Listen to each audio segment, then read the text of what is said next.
gonna throw. One-on-one, Davis has it. Touchdown! Carolina wins! Carolina is the Coastal Division champion! Javonte Williams to the left of Howe. He'll send him out into the flat right side. Howe looking, standing tall, lets it go, man there! Touchdown! Touchdown, Carolina! The pistol, Jackson behind him. Hands off to Jackson, he tried a jump pass, and it's intercepted! Surratt intercepts it! Holy cow, Carolina's gonna win! And off to Javonte Williams again, pops it to the left. Javonte leaps over a man, crosses the 50, trucks over a defender, spins by another. Goodness gracious, he's down to about the 15, and he did absolutely everything in one carry. Here's the shotgun snap to Aguilar. Drops back, pressure coming, Aguilar floats it up, incomplete! No flags! Head on back up the mountain! Carolina wins it in double overtime! Loftus, out of the shotgun, throws to the end zone, incomplete! Incomplete! The bell belongs to us! Carolina wins it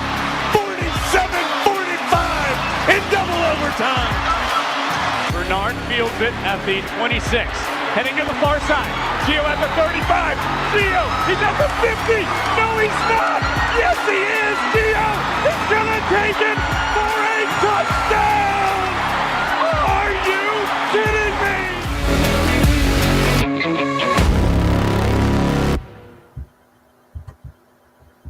What's going on, guys? Welcome into another edition of the Heel Tough Blog Podcast here on a normal Tuesday night. Nothing big going on.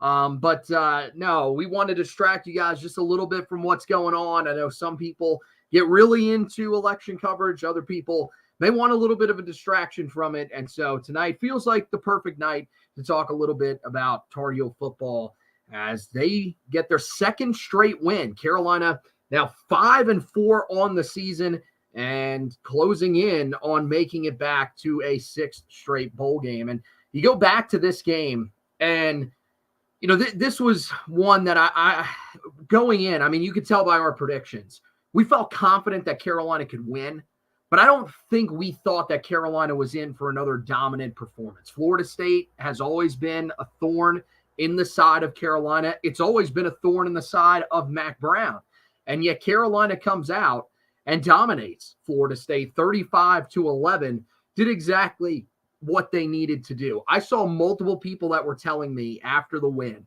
why are we getting so excited about beating a 1-8 team? And I get that. The thing is that this is the first time that Mac Brown has ever beat his alma mater. And this is the first time since 2016 that this team has won back-to-back conference games by 20-plus points. So this was a rarity for Carolina. And I know that Florida State is not all that great, but I still think this is a win for Carolina that you don't pound your chest over, but you should be feeling pretty good. And you should be happy about the fact that Carolina is starting to show at least some signs of progress here after that rough month that they went through prior to the bye week. The more important thing is that it validated what happened the week before. And when Carolina blew out Virginia, like, yes, you wanted to celebrate that moment for what that moment was. It felt good for that locker room, that coaching staff to get a win, because the last month on the field had been hell.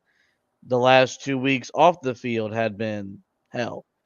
To go on the road and do what, like, Carolina should have beaten Florida State. Florida State sucks. The more impressive thing was that Carolina did what we thought they were capable of doing, which was going down there, controlling the game from start to finish, and making Florida State effectively quit. That game was all but over in the middle parts of the second quarter. You knew who the better team was. You knew who the more invested team was. And you knew who was going to win the ball game. And it puts a little bit more stock in Mac Brown saying, we're built to finish strong. And you have a schedule that's very manageable. Like, now making a bowl game is is in reach. And now it's the expectation. I think now you probably expect Carolina to go 2-1 down the stretch. 3-0 is on the table, which would get this team to 8-4. And even though I had this team at 10-2 to start the year, I would have taken 8-4 all year long, considering what the program was transitioning out of after losing a number 3 pick at the quarterback spot. And so that's what you have to like, is they've given us a reason with 3 games to go to be engaged. And I don't think that was coming out of the bye week. I don't think we were there. I was basically at show me something. Give me a reason to actually invest myself in watching you play outside of the fact that I'll do it because I host a podcast. And they've given us that. And so that's credit to the coaching staff, credit to the players, that they've recaptured the season. And with 3 games to go, we'll be all locked in trying to see just how far they can take this second half run, because if they can get to 8-4 and have a chance to win 9 games with the bowl game, I think we would all feel pretty good about where the program is. And that's not something where we thought we would be 2 weeks ago. Oh, if they get to 8-4, there is a good chance that we are having the conversation, is Mac Brown actually leaving at the end of the year? I think that could certainly be on the table. And, this was brought up to me by, Wesson Walker. And, I think it's an interesting conversation. And I think we've got a bye week. I think this would probably be the perfect time to talk about it. So I think probably, early next week, that's maybe something that we'll touch on. But I really want to focus on this game in particular. And, the thing that I think that they did in this game that in years past they simply have not done is they've had games like this in years past. And they found ways to win games like this. Now, they've also found ways to lose games like this, which is the most infuriating part. But the thing is that this was a game where we thought, okay, Carolina is going to win. But I think all of us thought, we know what Carolina has been under Mac Brown. They're going to come out. They're probably going to play with their food. And eventually, in the end, it will be enough. But it'll be where we're saying, well, if 1 or 2 things go wrong here, Carolina is going to lose this game.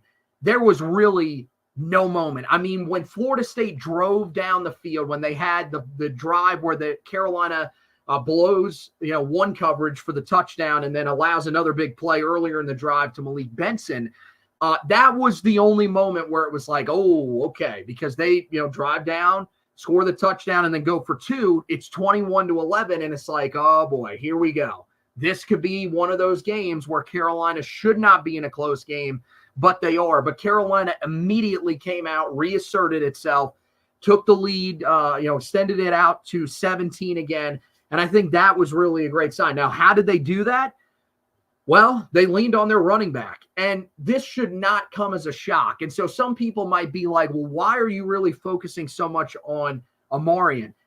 Dude, this was the best performance we have ever seen from Omarion Hampton. Statistically, it would tell you that. 32 carries, 172 yards, 4 rushing touchdowns. He also had 3 receptions for 93 yards and a receiving touchdown.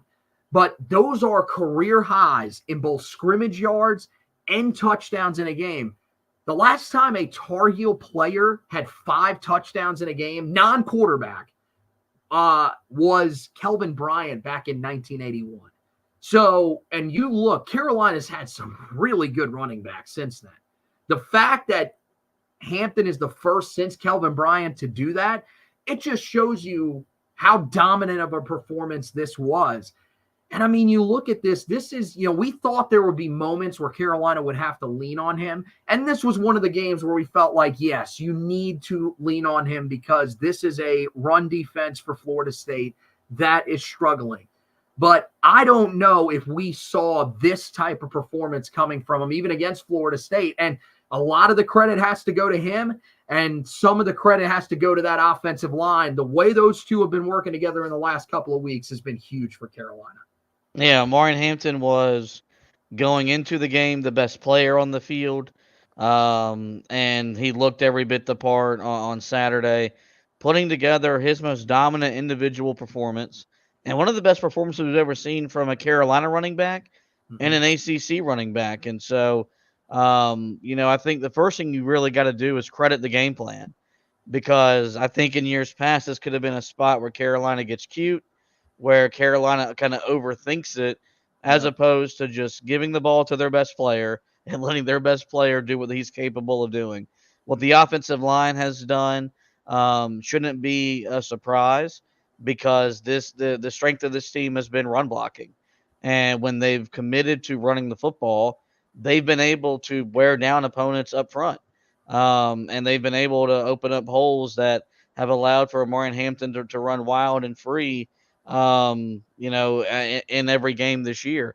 If Carolina wouldn't have lost 4 straight games, let's say they split those games, go 3-1, whatever it is, we would be talking about the season Omarion Hampton is having a lot more, and there'd be a lot more national recognition for what he's doing and publicity for what he's doing. It's not what Genty's doing out at Boise State, because no one's doing what that kid's doing. But at the power conference level, who's been a better running back this year than Omarion Hampton's been? I mean, Ollie Gordon III at Oklahoma State has been a big reason why that team has lost 6 straight games, and why Mike Gundy is calling out reporters on his radio show. Like, Hampton has done everything that we expected him to do and what we needed him to do every single week. And so was really fun just seeing him have that type of performance in that environment, or in that stadium, rather. That environment was rather non-existent, but not many running backs go into Doak Campbell and do what Omarion Hampton did on Saturday. And it was a lot of fun to watch, and really excited to see how he closes out what is going to be one of the best running back seasons we've ever seen in Chapel Hill. Oh, yeah, there's no doubt about that. And I mean, look, I think what this also does is this secures the fact that we are going to be talking about him in the conversations of the greatest greatest running backs in the history of the program. Because he's now 7th in career rushing yards. That's only going to continue to go up. And I mean, at this point, it looks like Carolina is going to make a bowl game. So he is going to have 4 more games to add to that rushing total. And he's tied for 4th in career rushing touchdowns. Like, this guy, and it's going to come in 3 years, really more like 2.5 years of production. That's the thing that's crazy. So we've talked in the past, Mangio, I think that's a guy that is in that conversation. He had all of his production in 2 years. Like, that was a whole nother level. And I think, you look at the numbers that Hampton's putting up, they're even better than Gio. So I think this conversation is going to be fascinating. This performance, I mean, this puts him on pace to just breeze past last year in both rushing yards and rushing touchdowns. And so, I mean, this was a truly special performance. And the biggest thing that Carolina fans have to realize right now is you need to soak this up. You are watching. We have talked about the great quarterback play, and we told you that the last few years. Soak it up with Sam Howell and with Drake May, because you just don't know what's coming on the other side. We'll talk about Jacoby Criswell here in a minute, and there's a lot to like about him. Same thing with the future at running back. There's a lot to like about Davian Gauss. But what you're seeing right now from Omarion Hampton is outstanding stuff. I think this is one of those guys that these final 3 weeks of the regular season, and if Carolina makes a bowl game, then you need to just enjoy it, because you're watching a truly generational type player here for Carolina. And I mean, man, Michael Carter was good. Javonte Williams was good as well. Those guys had to split time with each other. Omarion Hampton doesn't have to worry about that. And, I think you're right. I think, honestly, if he was on a team, let's say Carolina only loses 2 of those games, he's probably in some Heisman conversations, because his numbers are right in the area where they need to be. to be having that conversation. If Carolina was in the thick of the ACC race, those conversations are probably being had. Unfortunately, that is not the case, but you're still going to get to witness something special. Speaking of witnessing something special, how about the performance of this defensive line for a second straight week? This group, I don't know what was said to these guys in the bye week. I have no clue. But this group has just completely gone off. I mean, yeah, it's a reset because they were pretty good early in the season. They weren't this good. Bo Atkinson, someone lit a fire under his rear end because the last 2 weeks, he has been an absolute animal. 5 total tackles in this game, 4.5 for a loss, 3.5 sacks. He had 5 total quarterback pressures. The guy on the other side of him most of those times, Kamen Rucker, 5 total tackles, a tackle and a half for a loss, 1 sack. Okay, you're saying, well, it probably wasn't as productive. 8 total quarterback pressures. This dude was everywhere. He actually graded out, according to Pro Football Focus, better than Bo Atkinson did because of the consistent pressure that he was able to get on the quarterback over and over again. And then even Des Evans, those edge rushers are really going off. And this is what Carolina needed, man. They came into the bye week with 15 sacks the entire season. They these last 2 weeks, they go, between the bye weeks, they have 17 sacks combined in 2 games.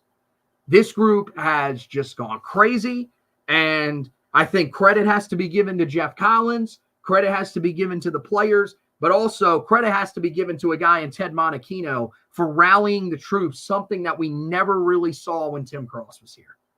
Yeah, it's been phenomenal seeing what they've done the last couple of weeks. It makes you wonder what if Kamen Rucker would have stayed healthy during that middle portion of the year. The more important thing is that you've seen really the coaching ability that exists on that side of the ball come to light. Like, you were able to identify weaknesses, expose them, and not allow these guys to get consistent and let up the pressure. There had been moments in the past where Carolina would have been dominant for a quarter, maybe the first half, but not complete it for a full game. It's now been back-to-back games where Carolina has been relentless up front. And there's been a hunger on that side of the ball that, frankly, we have not seen since the Butch Davis era, when this program was built on playing good, sound, defensive, fundamental football. It's been a lot of fun to watch. I think it's kind of restored our faith in what Jeff Collins can be as the defensive coordinator. And it's really you're finally seeing the talent show up in ways that it hasn't shown up, and everyone's getting in on the action. And so, and we've said it. Everything looks better defensively when you win up front. All of a sudden, you cover better. Your linebackers are filling gaps better and making tackles at or just right past the line of scrimmage, as opposed to making plays 6, 7, 8 yards down the field, or your corners getting beat because they got to cover for 6, 7 seconds. And so it's been a lot of fun to watch. And it's going to be something that we come off this bye week, because we'll get a chance to kind of recharge the batteries with 3 games to go, see how they finish. Because if they play the way they've played the last couple weeks against Wake Forest, Boston College, and NC State, it's going to give Carolina a chance to win all 3 of those games and really have them in position to finish season strong, like Mac Brown's been talking about. Yeah, and I think the other thing is we got to credit the interior of that group, because Florida State ran for just 42 yards in this game. And it really starts with the inside guys, because Florida State did try to run a lot up the middle. And here's the thing. You could say, well, Florida State was a really bad rushing team coming into this game. Yes, that's true. In years past, when Carolina has faced teams like this that struggle running the football, they find a way to allow these teams to run the football on them. Even, I get it. They didn't have a mobile quarterback, but usually they have found ways to leave us scratching our heads and saying, how in the world did you let this horrible rushing team run for 120, 100, even, which isn't even a ton of yards, but still, this was the type of performance that we wanted to see from this group. And you saw this early in the season. You saw, because of, guys like Travis Shaw, Kevin Hester Jr., Jahvaree Ritzie winning inside, that was what allowed Carolina's run defense to be so good. During that month stretch, that they lost their rhythm. They were getting pushed back off the line. They were dominated. But for some reason, again, that bye week really allowed that group to reset. And I thought the other day, you saw Jahvaree Ritzie step up, make a couple of plays. Josh Harris, for the first time, it seems, since week 1 against Minnesota, that's the first time we really talked about him and called his name during a game. Travis Shaw was probably the quieter of the group, but he still had a pretty solid day, graded out well. So Carolina, I think, along that defensive line, the edge rushers are doing a great job of getting after the quarterback on passing downs, but they're contributing as well in the run game. That's where the interior, though, is really stepping up and making a huge difference for this group. No doubt. And we knew that they were capable. You look at what Travis Shaw is capable of doing, what Jahvaree Ritzie did the first month of the year. Joshua Harris, we know he was bringing a leadership to the group, but all of a sudden now he's in the backfield and he's producing. It's amazing what happens when a unit plays as a unit as opposed to individuals. And that's been Carolina's biggest problem defensively. It's been 11 guys playing as 11 individual guys, not 11 guys playing as one, not 11 guys trusting that everyone's going to do their assignment. And when you do that, especially with the way that these defenses are designed now, then you're capable of putting together the type of performances that we've seen the last couple of weeks. And it really gets you fired up to watch this team play on that side of the ball where, the last 5 years we basically just said, okay, let's give up points so we can get the ball back to the offense. Man, the last 2 weeks, you just want to keep watching this team play defense because they keep making play after play in the backfield. It's not sustainable over the course of the final 3 games, but, there's now an expectation that Carolina is going to register, 2-3 sacks a game and maybe make 5, 6, 7 tackles for loss in those games as well. We weren't there when the team went to the bye week. We had, we've gotten back into, we're going to give up 35 plus points, 400 plus yards, and give up big play after big play. We've now seen the minister of defense really show up the last couple of weeks, and it's been a lot of fun to watch. Yeah, and it's allowed him to really be more aggressive. I think we've seen that the last 2 weeks as you're starting to see more blitzing. You just look at the stat lines that we've seen from Amari Campbell. I mean, in this game, 5 total tackles, 2 tackles for loss, a sack, 2 total quarterback pressures. You're allowing him to be able to get after the quarterback, which is smart because you want Power Echols, who I think is the better coverage linebacker, dropping back. That's when he was playing at his best at the start of the year, was when he was able to get after the quarterback. Amari Campbell's a downhill linebacker.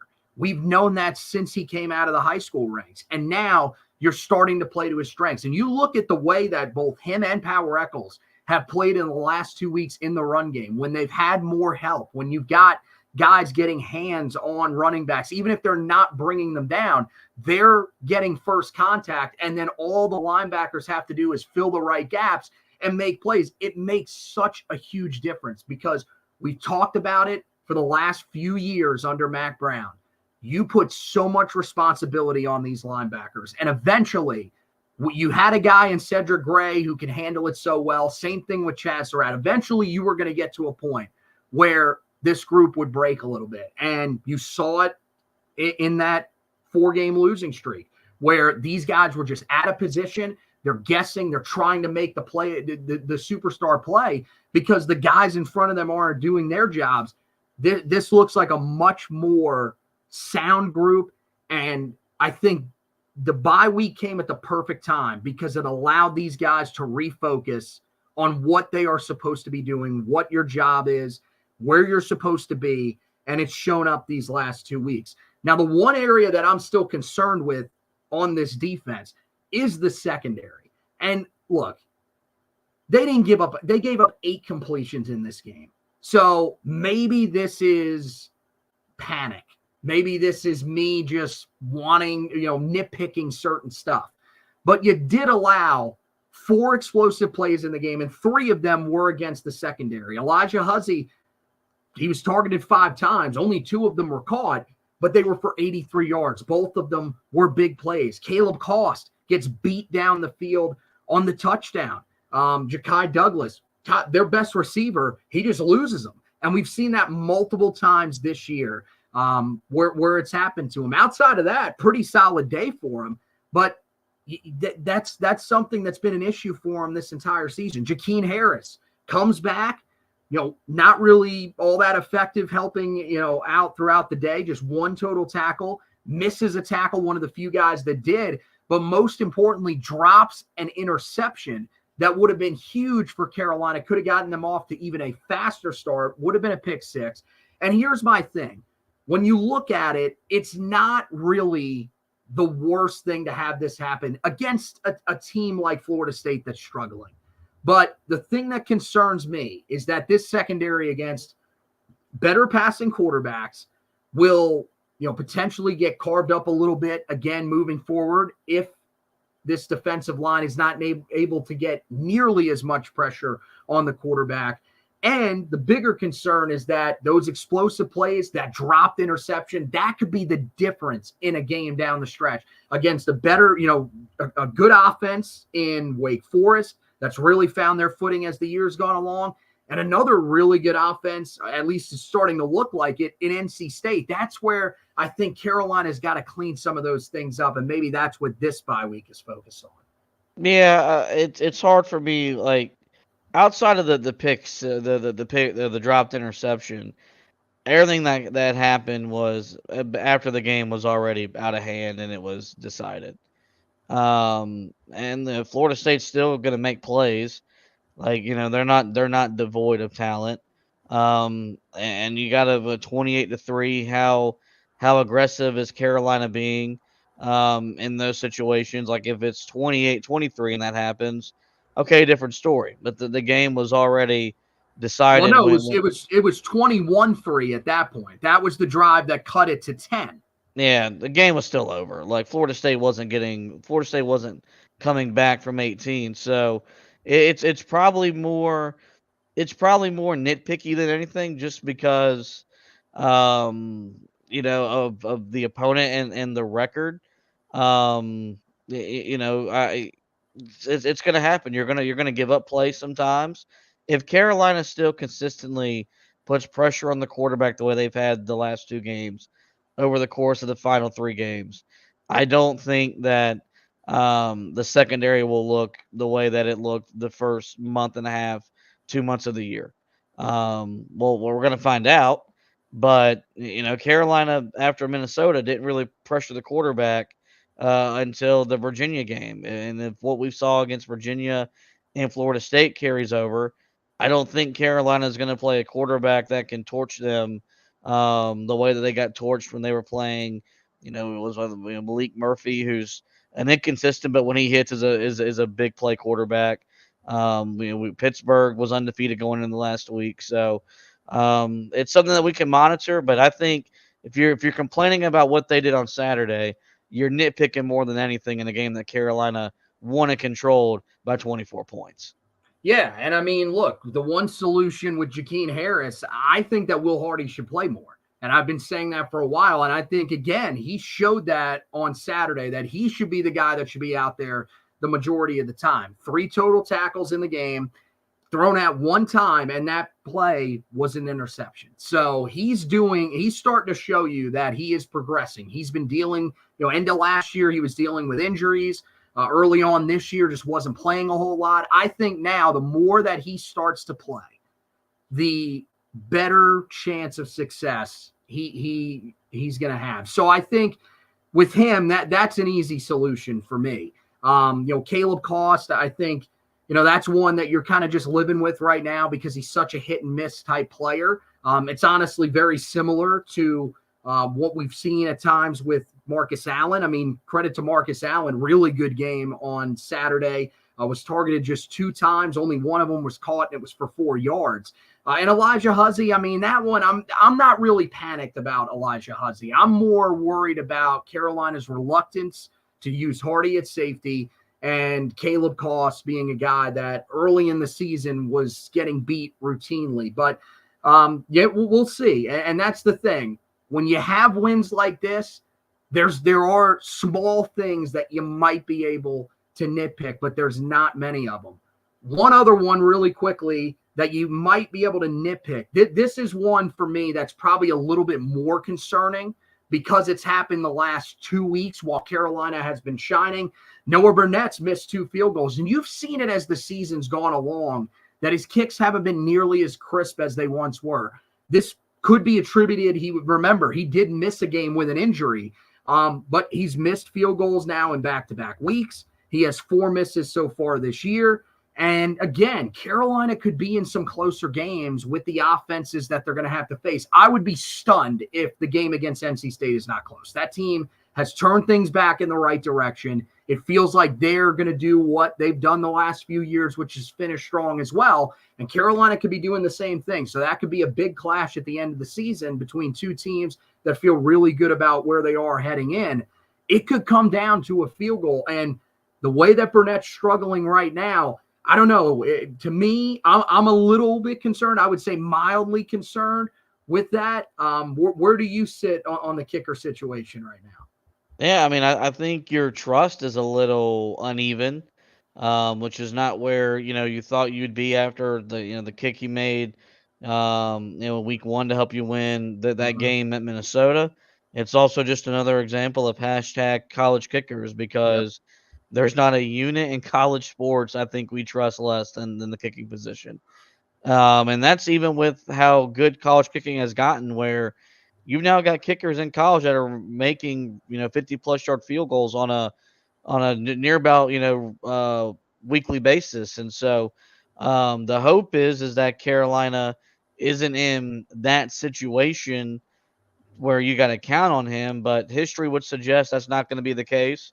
The Wake Forest games are always close, and they're always high scoring. You might need him to make a field goal or 2 just to salvage points out of what could be a shootout game. And if you're going to win on the road at Boston College, you're probably going to have to make a kick or 2 there, and conditions more likely not where it's going to be cold, probably already snowing for all we know. And then the NC State game, like it's a rivalry game. Special teams show up all the time in those situations. You got to have confidence in him to make a kick or 2. So that's probably something that needs to be addressed this week. And it's really just more about rebuilding his confidence. You watch the kicks. I don't think there's anything wrong mechanically. I don't think there's anything wrong with Carolina's blocking of it either. It's just he's not putting the ball through the uprights. And so you spend the week just rebuilding his confidence and letting them know you're our guy. We trust you. And hopefully when push comes to shove, if we need him to make a big kick, he'll be more than capable of doing so once again.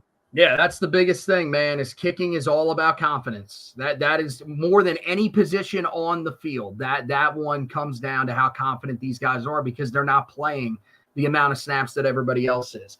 I would say the one thing that you would probably want to do is just have Lucas Osada ready. Because if you do end up needing him at some point, and again, I wonder how much of his struggles go back to the injury that he had earlier this year. Is he still dealing with that? Is he trying to adjust the way? Maybe there is something mechanically that is just a slight bit off because he's trying to adjust to avoid whatever injury that is from hurting him. I don't know. That is something that we will be monitoring, though, over the next few weeks. And the good news is bye week, that's the perfect time to maybe restore some of that confidence. The last thing that I want to finish up here with is another big positive from this game, and that was Jacoby Criswell, who, look, the yards weren't the same as the week before. The touchdowns weren't the same. So people would say, well, how great of a performance really was this? You saw him take another step, though, in an area that we've been wanting him to become better in, and that is efficiency. 13 of 17, 211 yards, a touchdown, and no interceptions. So once again, he improves his completion percentage. He throws for over 200 yards, which you'll like to see, and on just 13 completions is impressive. And he doesn't turn the football over. He continues to progress week over week. And I think at this point, anybody that's still doubting that this is a legitimate quarterback and a guy that can help this team win at this point, I don't know what more you need to see from him. I thought, you look at the rushing numbers, 8 carries, 18 yards. I thought he did a much better job than that will show you of knowing when to tuck and run, picking up first downs. I love the confidence that he's starting to exude. And you've seen it. There was maybe one throw that I looked at and said, man, he missed that one in this game. I thought this was by far his most accurate game, which is a huge step for him. Yeah, not surprised at all because he finally got rewarded with good play with a win against Virginia that finally just put some confidence in himself. He wasn't the reason Carolina lost those 4 straight games. And you can look at some of the turnover issues and the way he struggled against the blitz. A lot of that was just an inexperienced quarterback in terms of how many snaps he's played, just being overwhelmed and having to do too much because of a defense that had fallen apart. You get back to where he doesn't have to, score 40 plus every week. They can run the ball, manage the game, ask him to make 2 to 3 throws as opposed to 5 to 7. He's done that, and he's continuing to make the case to be this team's quarterback going into next year and be the bridge quarterback that Carolina was ultimately looking for going from Drake May to Bryce Baker into the future. And so just really happy for him and really excited to see how he finished the season strong because after back-to-back wins, his confidence is as high as he's ever been. As it's ever been, and he's played winning football ever since he got inserted into the starting lineup. And I think he's going to be a big reason why, if this team finishes strong, it'll be in large part because of the play of Jacoby Criswell. Oh, there's no doubt about it, because I think he's elevating a lot of these guys on the offense. I think that was one of the things that we were wondering about this quarterback position was, would you be able to find a guy that could do what you saw from Sam and from Drake, which was elevate some of these receivers and tight ends. And I mean, early in the year, we looked at that group and we said, I don't know about that. I think these receivers, we had so much confidence in them. And that's why we thought that they would be able to sort of help the quarterbacks along. I think now, Jacoby Criswell, there's a lot of unknowns still at wide receiver. There's been a lot of inconsistency, but you've seen since he's been in there, J.J. Jones' play is elevated. You've seen Nate McCullum. 2 best games have come with Jacoby Criswell. Kobe Paysour really starting to find his groove with the help of Jacoby Criswell. And the tight end group, I don't think it is a coincidence that group has taken another step forward, led by John Copenhaver now that Bryson Nesbitt is out. So I think he's elevating a lot of the guys around him, and it really has this offense in a great rhythm. I think you look at the way that they have scored the ball the last 2 weeks. That was what we thought they were going to have to do, and we didn't even know if that would be enough. If this defense can continue to be as good as they are, or even just an average defense, then Carolina has a great chance to win every game that's remaining on their schedule. Like, I think all of these games are toss-ups, and it really just comes down to what defense shows up for Carolina, because I'm so confident in where this offense is at right now. I think Criswell, I was having this conversation earlier today with some Tar Heel fans that were, one of them brought up and said, well, I still think Bryce Baker is probably going to be the guy. I think Criswell will be the starter next year, barring a catastrophic finish. He has shown you that he is worthy of being the guy next year, allowing Bryce Baker to come in, take a redshirt year, learn the way that Drake May did, and then eventually be able to pass it on. And I got to tell you, I think Jacoby's the type of guy that you would want to learn from. This guy that we're seeing now, I can see where this guy competed with Drake May and it was a legitimate competition. Now, again, we heard that it didn't extend as far into fall camp as they said that it did, but it makes more sense where for a while we were thinking, how in the world was this ever a battle? Now you're starting to see why. And in terms of his growth this year, credit needs to be given to Chip Lindsey. There's no question about that. But Clyde Christensen being on the field, I think is massive. I think that has made a huge difference this year for a guy like Jacoby Criswell to have somebody that, was in the NFL, coached guys like Tom Brady, Peyton Manning. You saw, it pay off a little bit with Drake May last year. But I wonder if Drake had him, especially late in the year last year, if he had him as an on-field coach, how big of a difference that could have made when things started going a little south for him. You see what it's doing for Jacoby Criswell, and I think that's amazing. All right, time to move on to our helmet stickers for this game. I will let you start off this week. I think it's pretty obvious where you're going to go with this first one, but who's your first helmet sticker go to? Yeah, I'll take the layup. I'll take Omarion Hampton and his 5 total touchdown performance. 32 carries, $172 on the ground, averaged 5.4 yards per rush, and then he had 3 catches, 93 yards, and a touchdown as well. His best individual game as a Tar Heel, one of the best games by a Tar Heel running back in the history of the program, and to do so on the road against a program that has had your number the entire time you've been coached by Mac Brown in both stint 1 and stint 2 was pretty fun to watch. So Omarion Hampton gets my first helmet sticker. I'll take another layup here. I'll go with Bo Atkinson. Just, building off of last week's performance, an even more dominant performance in this one. Best of his career, 5 total tackles, 4.5 tackles for loss, 3.5 sacks, 5 total quarterback pressures. This dude was just everywhere. And it's like I said, someone lit a spark underneath him because there was so much positivity about him coming into fall camp. Even, throughout fall camp, reports are that he's looking great. We started to wonder, is he going to be the guy that starts over Des Evans, even as good as Des Evans is playing, because they're just raving about him.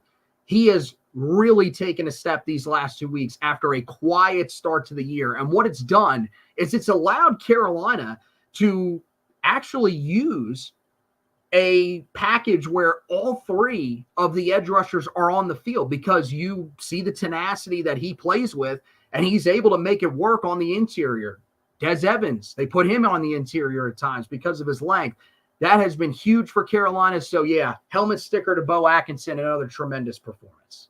Yeah, my last helmet sticker, I just have 2 for this week, will be for Mac Brown because there I think there was a lot of pressure to end this streak, knowing this was probably his last ever chance he'd coach against his alma mater. You're coming off the big win last week at Virginia. There's a history of this program having a letdown factor, and that did not happen. You could argue that Carolina played even better than they did the week before, despite the score maybe not being as lopsided as the Virginia win was. So, it felt good for him.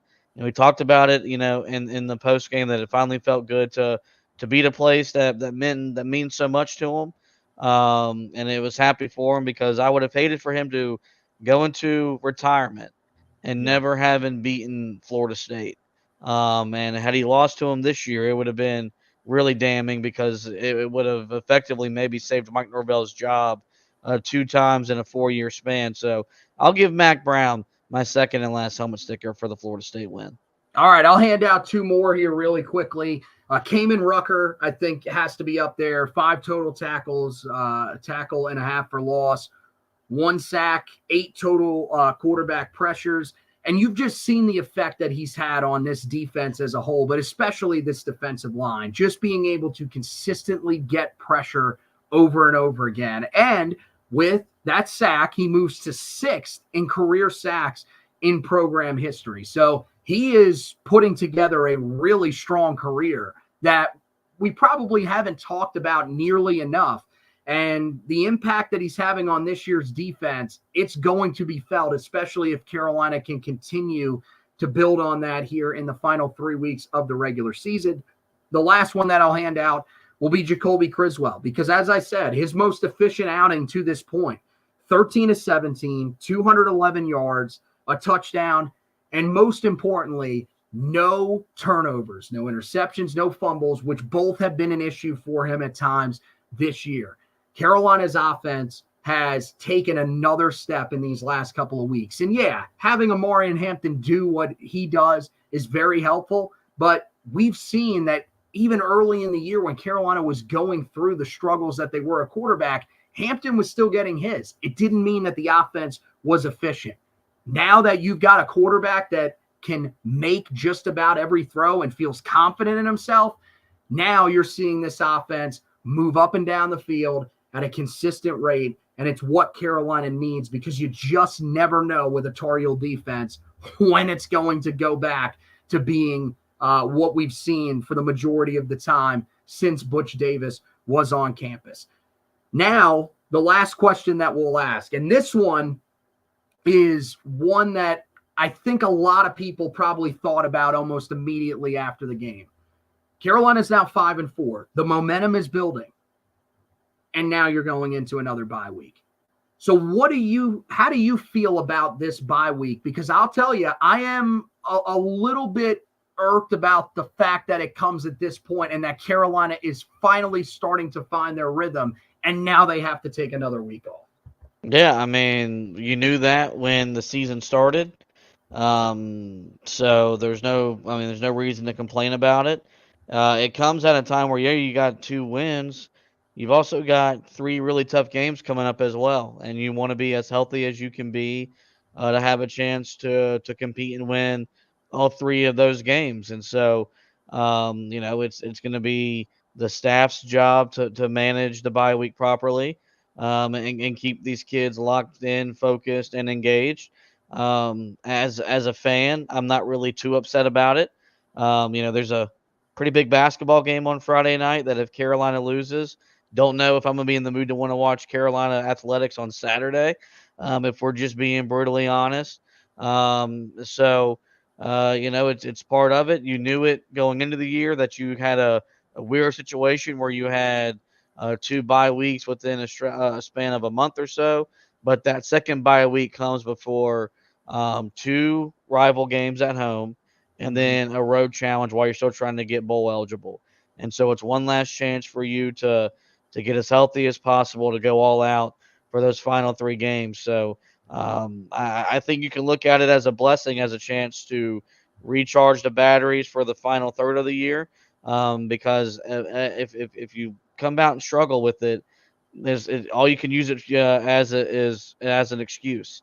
And so hopefully we use this bye week to pick up where we left off after the first bye week, which would lead to a strong finish of the season for Carolina.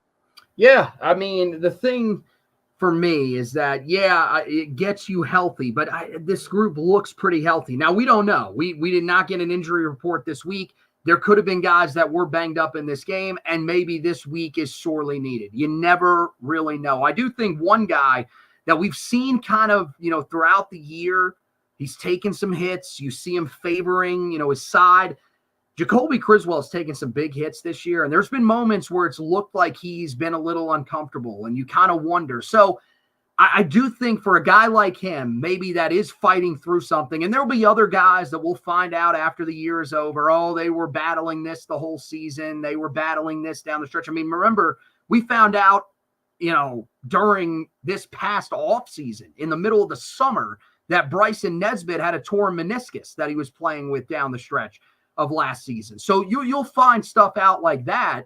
So, I mean, look, I think I hate that it comes at the time when Carolina is rounding into form, especially defensively. I would love to keep playing and allow this defense that was really, has really found its groove, and speaking of confidence, has become a confident unit. You'd love to see that continue. But at the same time, I do think, especially offensively, there are guys that probably need a rest. That offensive line, most of those guys have been playing the majority of the year outside of Aiden Banfield because he's been on and off the field with injuries. Everybody else has pretty much been out there. And even for those guys, Banfield and, Blasky was injured early in the year. They're still going through rehab, which is certainly not easy in order to be able to get back on the field, everything like that. Omarion Hampton could probably use a little bit of a blow for as many carries as he's been taking, and coming off the type of game where he just had 35 touches, which is easily a career high for him. So I do think that there are some positives. There are, some negatives to it, but I think you're right. Ultimately, it should not matter. This is a group that now should be able to realize that you've got the ability to do that. This gives you another week to sort of rest up and get yourself in the right state of mind, ready for a couple of crucial rivalry games amidst much better offenses than you faced during this little 2-game stretch right here. And yeah, you're right. A tough road game. Look, Boston College is not playing that great of football right now. They are a team that started the year a lot better than it looks like they're going to finish the year, but it doesn't matter. That's still another game that could be tough. And you're right. You have no idea what's going to happen against Wake Forest. That could be another game where you go into and you're battling for bowl eligibility. So I think the coaching staff, the good news is they're going to be able to clean up certain stuff. Like I mentioned with that secondary, there'll be even more tweaks that they can make to make sure that this group is locked and loaded and ready to go when they take the field against Wake Forest. While we're in the bye week, we're still going to have you covered with everything on the website side of things, HeelToughBlog.com. Got an article that'll be coming out tomorrow about Carolina's 2 new offers that they recently dropped in the 2025 class.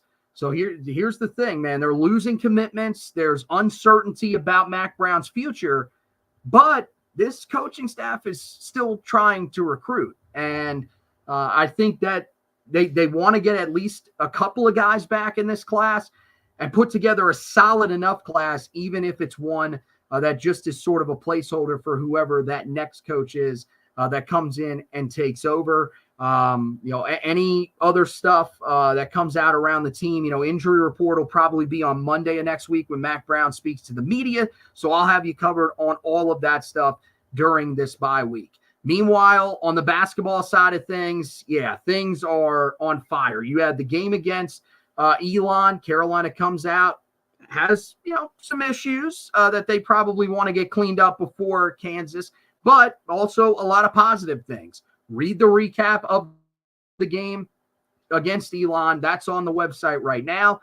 And then, as Josh told you, we have a massive game on Friday. Carolina travels on the road to Fog Allen Fieldhouse to take on the Kansas Jayhawks. It is the first time since Carolina has never gone there.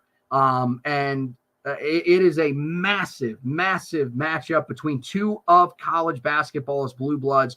We'll have you covered across the board. Josh will have the preview on the website for you. We'll have the preview edition of the podcast that we will do. And then we will have the recap edition of the podcast, as well as the recap of the game. All of that stuff will be coming your way. We'll have you covered through this huge weekend. And then Carolina, of course, continues on where they will next play American. And Josh is going to have you covered all throughout the season, me sprinkled in there just a little bit, especially when the team goes out to Maui and plays some late night games. So make sure that you are keeping an eye on that on the website side of things. Podcast. Best thing to do for that, for the Four Corners podcast, subscribe to that podcast wherever you get your podcasts. We will be live on the weekends. I would safely assume that we will be live after the Kansas game, even though that is a Friday. Certainly we will be live for that massive game. So there will be a multitude of ways to consume us. Same ways that you consume this podcast on when we do the recap for the Kansas game. But throughout the season, the best way to get every edition is by subscribing to the podcast wherever you get your podcast. Same thing if you're a listener to the Heel Tough Blog podcast. Make sure you find it wherever you get your podcast and subscribe to it when you get there. But that's going to wrap it up for this edition of the podcast. Want to thank Josh for hosting with me. Want to thank you guys for watching and listening. And as always, go Tar Heels.